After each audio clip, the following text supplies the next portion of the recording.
I think we better get this meeting started. But before we do, I have a couple of announcements.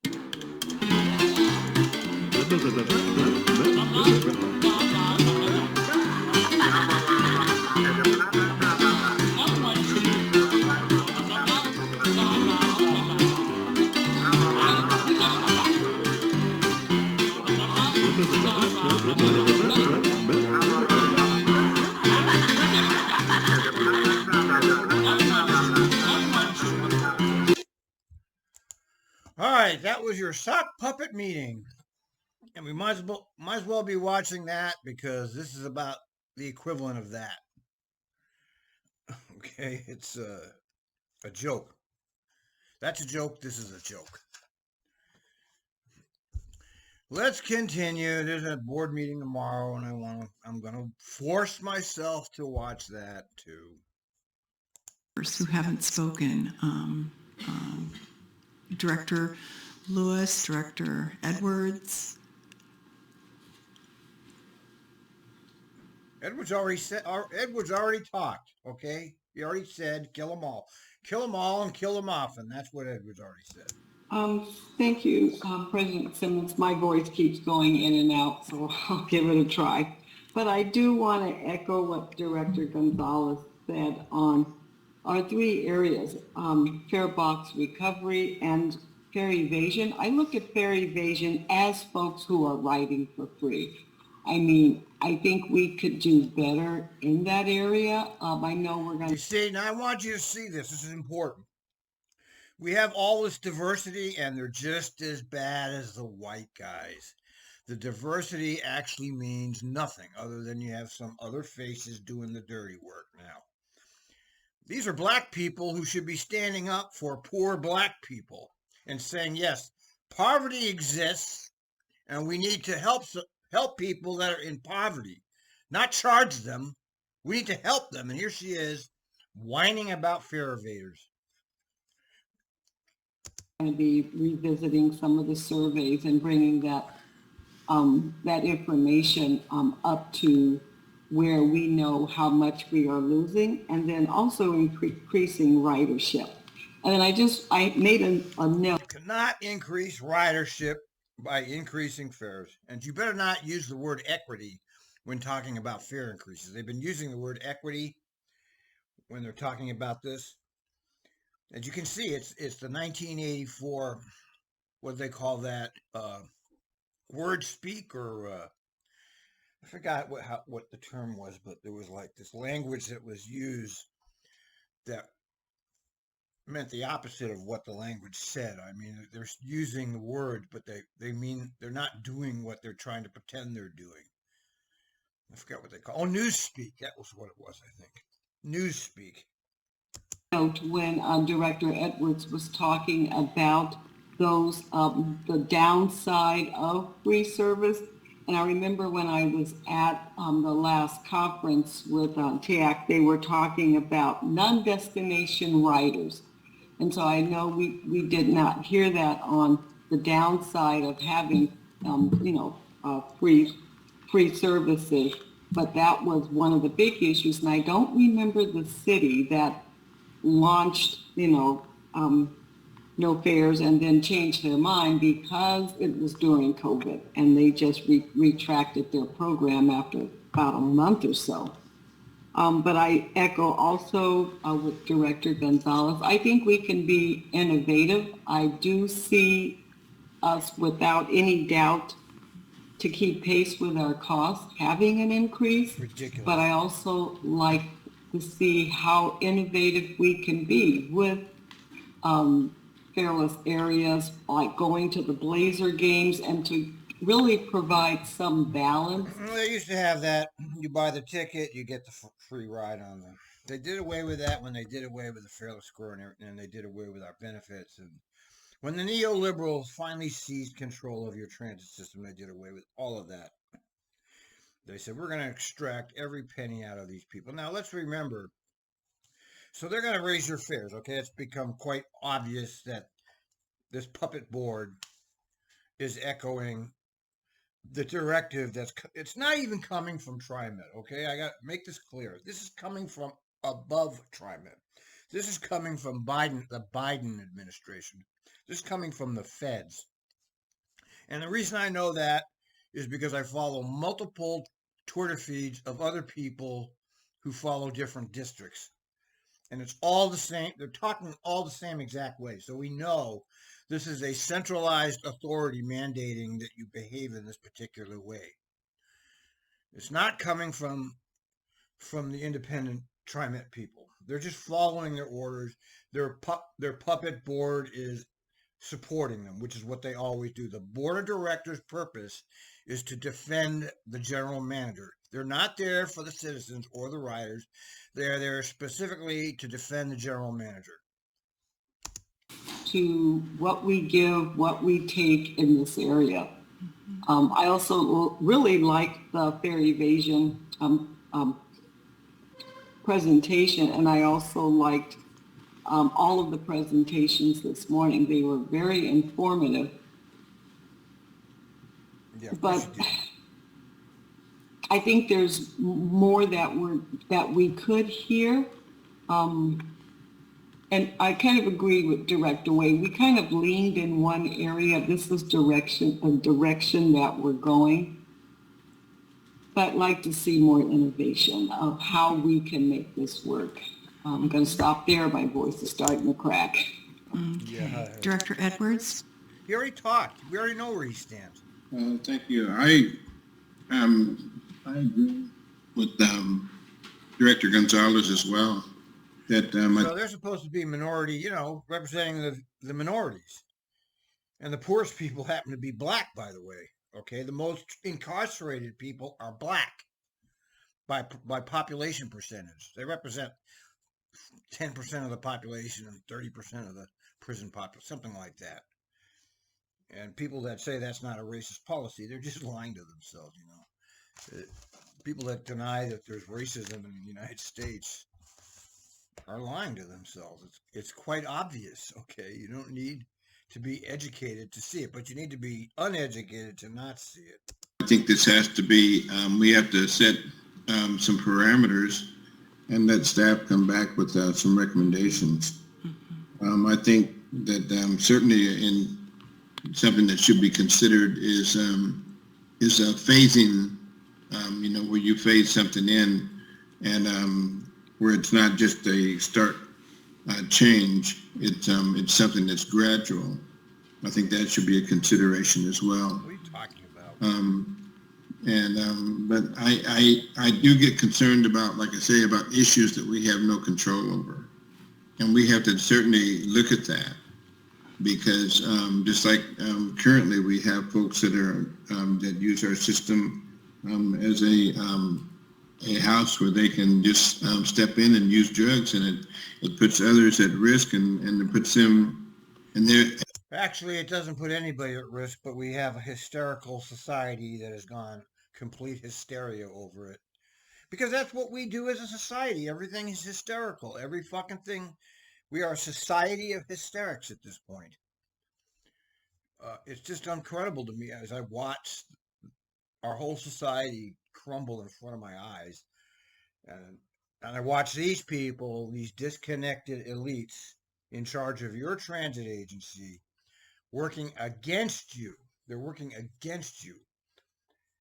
They're not working for you. They're clearly working against your interests here and for the interests of the elite class. And those folks, if we don't stop that, then we have folks that are paying their fare, but they won't ride whether it's free or anything else. That's just bullshit, man. Remember that campaign TriMet tried to roll out where they tried to shame the fare evaders. I have all of the... Alan Kessler, who happens to be the leading government transparency attorney in Portland, came out with a great campaign, a visual campaign against their shaming. TriMet tried to shame the fare evaders.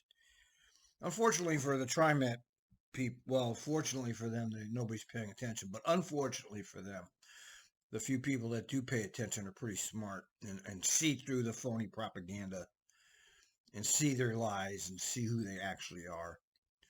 They're elites and they don't care about you. And they're all the fucking executives are six figures. They think they're smart. They think they're important. They, get a lot of money. So it makes their ego inflate, and it feeds on itself. And these people here, this board is all political cronies of Brown. And Brown is the least respected governor in the United States of America.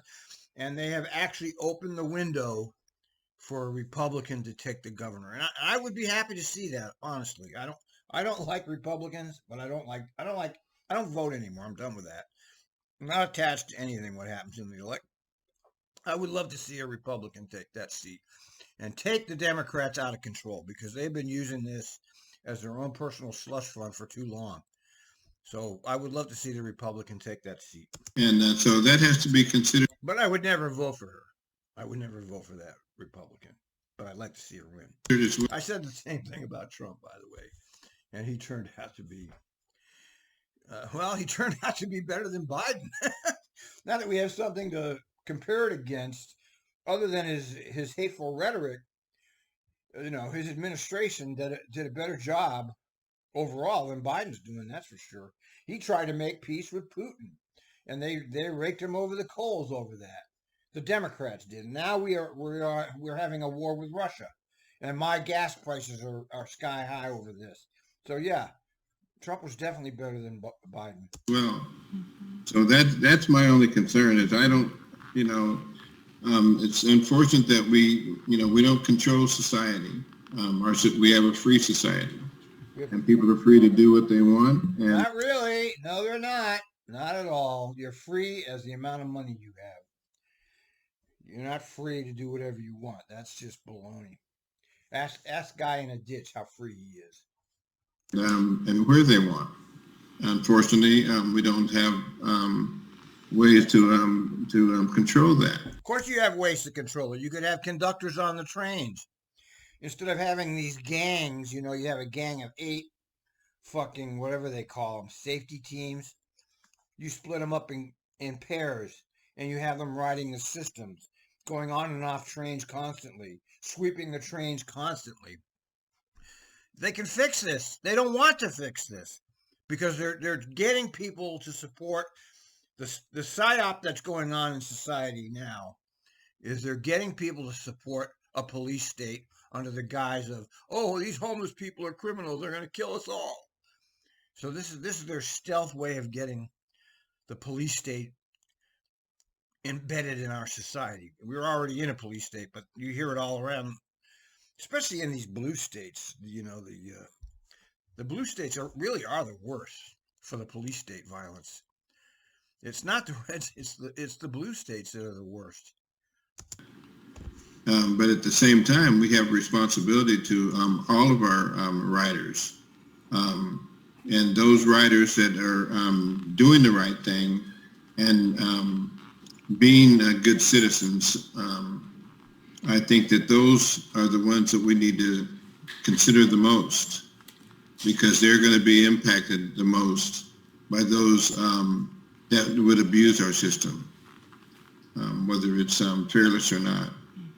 We don't have a fearless system now that's being abused.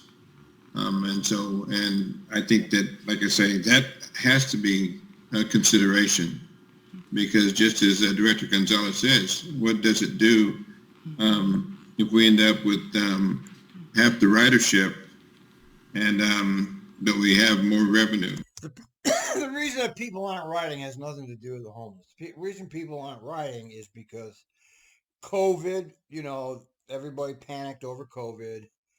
And because the system sucks. It's just horrible. It's unreliable as hell. They just publish some fake statistics about on-time performance. It's a lie. Those statistics are rigged. They don't include all the canceled buses and trains. And when it comes to the trains, when a train is really late, they just change the train number, and now it's on time. So those are fake statistics, and most people don't realize that. That covers all of the ridership, and that, like I say, that's a major concern. So I think that we have to just consider. There's a lot of things to consider here, and a lot of things that we can perhaps be creative about. But I think when we're being creative, we have to be responsible as well. We're a country that's built on rights, but not much responsibility. Right. Country's built on it. See, that's he might as well be Rene Gonzalez or whatever the hell that. I'm not paying any attention to the Portland City Council. I'm not paying any attention to any politics at all. But that's a Republican talking point there. Okay. And I know I've been around long enough to know what Republican talking points are. But I guess the Democrats are actually Republicans now, and the Republicans are basically Christian fascists. I guess that's actually the truth of there are no more progressives or there's no left. When you hear the so-called right wing talking about far left, that's just a way to get people to react. People believe that. There's no far left politicians in this country. They say Biden is far left. If you believe that, you're ignorant. You don't understand anything about political philosophy if you think that. Thank you, Director Edwards. Director Kim, and then followed by Director Way. Thank you, President. Just wanted to clarify and share a little bit more thoughts. President Simmons, I just wanted to clarify that I, too, don't believe in the so-called free lunch, as you've mentioned. Yeah, there you go. Here's another one. They're all right-wingers. These are all Republicans. Not that I expected them to do anything progressive. I've been following this shit show long enough to know they're all fake. They've been told what to say by the Sioux, I imagine, and so they're saying it. They're not gonna. You can't speak against the general manager, because if you do, you get thrown off the. All right, I had a computer freeze, so I'm going to put these two clips together. I don't want to just stop. I want to finish this shit show.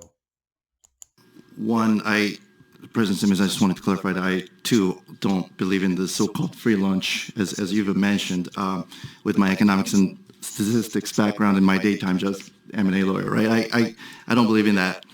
But I'll tell you what I do believe in. Look at this. Neil McCoy, U.S. citizens are about to get crushed. Yeah, I already know that. I believe in, by the way, the public university example, not quite, doesn't make sense, because if someone were to reserve to be... Wow, he just called out that bullshit lie that she gave. He's calling that out. I can't believe it. Be on our system and reserving and then getting on our system, to me, that's a success. That's a ridership. That's one more number. So regardless, if there's more ridership, that's a win for me. And I think that's a win for us. But what I do believe in is government services that actually supports the public, like the USPS, like the free and reduced lunch that I was on throughout middle school and high school, right? So my belief is that this TriMet, our agency, is to be the mobility solution that provides as many transportational mobility really answers to as many people as possible. And as I'm thinking about funding in that lens, ridership is my on the forefront of my head. So I'm thinking about tools. Fares is a tool. Making it go up or making it go down, that's a tool that our executive team can utilize. Other funding is also a tool. But finding solutions, we'll have to find solutions to ensure absolutely AAA rating needs to be maintained. No, nobody cares about your fucking AAA rating, and bonds should not be part of this at all. The bank should not be involved. That's all part of the scam. That's a scam. I hope you all know that. That's the banking sector getting their cut of the public money. It'd be one thing if they gave you zero interest loans, but they charge. And who pays that back? The taxpayers. Federal funding level needs to be maintained because I understand it's formulaic, and I also understand that if there was a change in number for our fare revenue, that it's possible to change the federal funding in the negative levels. We wouldn't want that. So so long as our changes are not negatively impacting our ridership, I think I would be for it, because I think that's what we're all here for, to increase the ridership and to maintain, and which means we're actually delivering value to the people. And for the point, my ultimate heart is that we would all collectively work to minimize fare increase. Not to, I'm not saying it's to, absolutely decrease or remove, but to minimize fare increase. Let us really utilize and exhaust all of the other remedies, other alternatives, ways to gather additional funding before we take this step to do what we need to do to ensure the numbers are right for next years to come. Thank you. Director Wei. Thank you. Hello. Okay, I have a process question. I know we're kind of, everyone's kind of sharing their thoughts, which I really appreciate. So I may be jumping into next steps, but what are we recommending staff do? And does that come from you, President Simmons? Does that come from 7 of us emailing Sam of like, here's what I want to see for next steps? Yeah, you're supposed to be in charge of this place, okay? You're supposed to be in charge. You're not, you let the executives do whatever they want and you approve everything that's put in front of you when that's not supposed to be the way it is. You're supposed to be setting the agendas and you don't. You just approve whatever the general manager puts in front of you. No, I just have a process question. yeah, you're jumping into where we're going. Okay.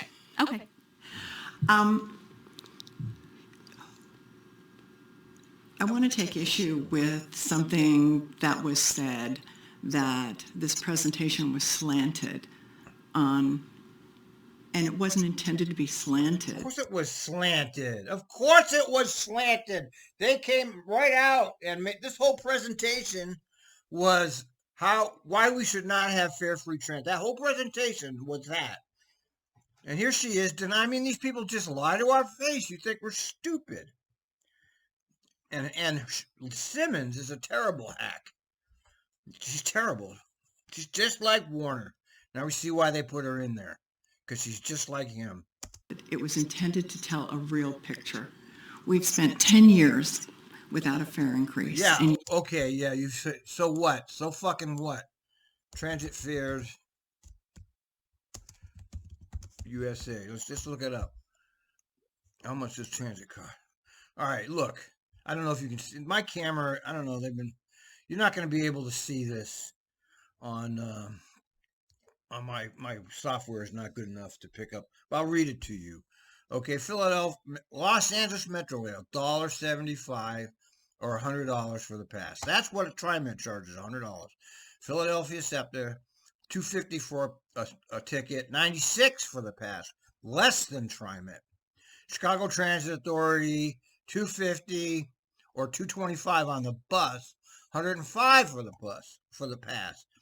New York City, $2.75, $127 for the pass. The New York City system is world class, and it's the only world class system in the country.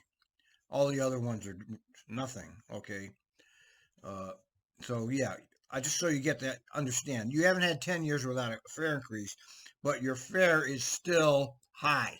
It's the same as all these other ones, and these are much larger systems than TriMet. I mean, that's what they did back in 2012. I remember it. I was there. I was following it.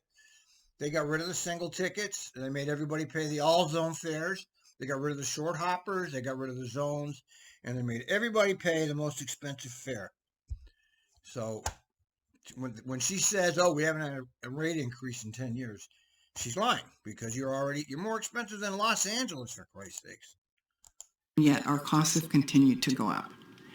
And we have sought other sources. See how she's just a goddamn, a mouthpiece for the executive class. She doesn't even know what she's talking about. She probably has no idea what the other transit fares are. And I've had enough of this shit. I can't take it anymore. Over and out.